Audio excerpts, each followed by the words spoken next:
What's going on, BookTube? Today I'm going to be doing a review over Planet of the Apes, written by Pierre Boulle in 1963. And I read this book because I was a huge fan of the Planet of the Apes movies, especially the new ones. But I also remember watching the old one with my dad.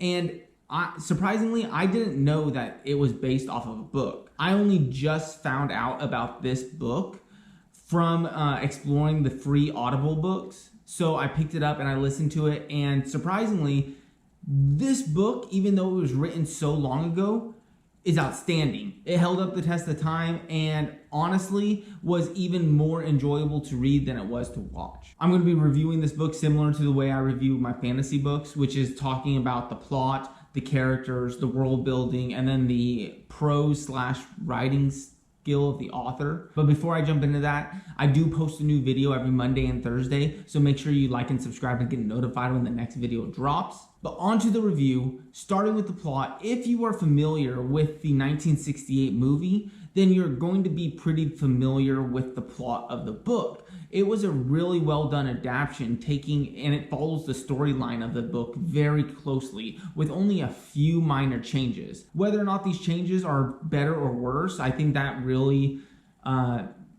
is on the reader or the watcher to see what they like better, what ending they like better, what intros and outros they like better. But essentially, a professor goes on a space journey to a nearby star system in which they find a planet very similar to Earth. And on this planet, they discover that the ruling class is actually the apes. The apes are the ruling class on this planet, and humans are very animal-like. They're unable to talk, they're unable to think cerebrally, like they don't have that higher level functioning that humans do. On that planet, it's the apes that have that ability. It's the apes that rule. And without going into spoilers, I'm not going to say much more about the plot. But what I do want to add is that if you're like me and have watched the movie several times and are wondering if the book's worth the read, I'm going to say yes. The plot is very similar, but adds enough that it becomes a story all its own. Like, I think it's notable that I can have watched this movie so many times and still find new enjoyment in reading this book. And whereas the movie focuses more on the story itself, the action and the adventure and the progression of the story, the book almost focuses more on the philosophical side of what's happening. It focuses on theme and expands on that. And for me, someone who hasn't read a lot of science fiction, it was really nice to see a true soft science fiction book, one that deals around science and technology, but also makes you think and has theme and has a dystopian-like future. And I just thought it was a really good representation of the subgenre and added a lot to the story. Like, this book was good enough that I listened to it on Audible because, like I said, it's free on Audible. And I finished it in maybe 2 or 3 settings. Like, I was finding things to do in order to listen to this book and finish this book, even though I have seen it plenty of times in the past. So all in all, plot very strong. All right, so on to characters. The characters in this book were so different from what I'm used to. And I am one who believes that characters and then the writing skill of the author are truly what make books good or bad. And typically in fantasy, character is about their arc, their development, their progress throughout their journey.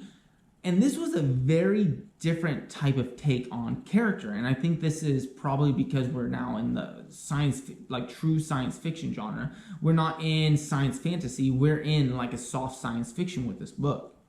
And the character in this book seemed to be more about what they represented in our world. Like the orangutans, they are very conservative in nature and they maintain the status quo. They remember the teachings of those that went before them, and it's important that they keep those traditions alive. The chimpanzees are very intellectual. They're looking for new information. They're looking to change. And the gorillas, they're kind of like the brutes. They're the enforcers of the society, the grunts. So the characters themselves weren't as exciting as the ideas that they represented for the most part. but even the human, like we're viewing this story through human eyes, and even his mindset was interesting to follow and to see how it progresses, how he thinks through his initial struggles and his flaws and emerges as something else. Like the character was different from like what a fantasy book would give you, but had its own really cool aspects to it as well. Moving on to world building, this was something that was interesting to watch play out in a science fiction book, because I'm used to reading fantasy.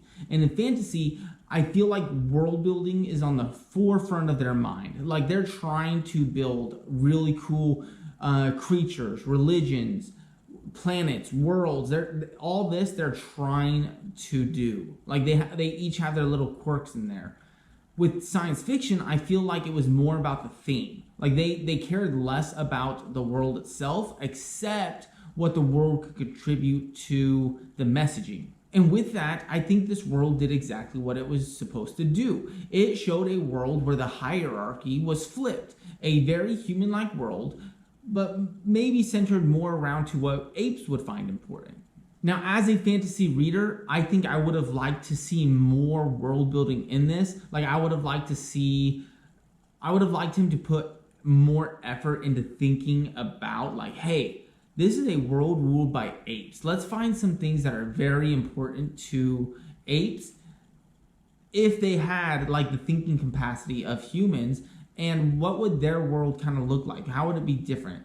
And really what he did was transpose the human world and just kind of make apes in charge of it. And he did add little quirks here and there, but not as much as what I was hoping for, like being a fan of fantasy. All right, and on to the last section, writing and prose. And this is a section I'm excited about because there's such a unique cycle to this story. There's a unique cycle to the Planet of the Apes story. It has started out as a book, and I didn't even know it was based off of a book before searching through the free Audible books. So it started as a book, inspired the creation of a movie, which led to the creation of an entire franchise. The franchise died down a little, but since then there's been 2 revamps of the movie franchises, and then also those movies, because they are so different from the original book, there's now a book series based off of those movies. So this book inspired a movie, which inspired other movies, which inspired a book. Like, it's a weird circle. But my point of showing this little circle, this little cycle that the Planet of the Apes franchise has gone through, is to point out the fact that despite all this, despite it becoming more modern and it adding a lot to it, the original book is still in print. And it's because the story, the writing, and the theme the author was able to put behind the plot and the story was so well done that it's standing the test of ages. Pierre Boulle was able to create a complete masterpiece when he wrote this novel, and it's one that still speaks to people today. So if you're looking for your next great sci-fi read, I highly recommend Planet of the Apes. It was a really great book. It's free on Audible if you're an Audible member. And like I said, this book is still in print today. You can go and pick it up. I know that the Folio Society has a really cool version of this. Like, I want this, but like that book is on my wish list. I haven't really looked at this Folio Society's website all that much because I can't afford those books. But this is a book that I think I would buy from them if I could afford it, because it looks beautiful and it looks really cool. I think it really captures I think it captures what the author was trying to make of the book. And yeah, it was just really neat. But like I said, I post videos every Monday and Thursday, so make sure you like and subscribe to get notified when the next video drops. Until then, I hope you're out there exploring cool new worlds, reading cool new books, and until next time, I'll be back soon. Thanks.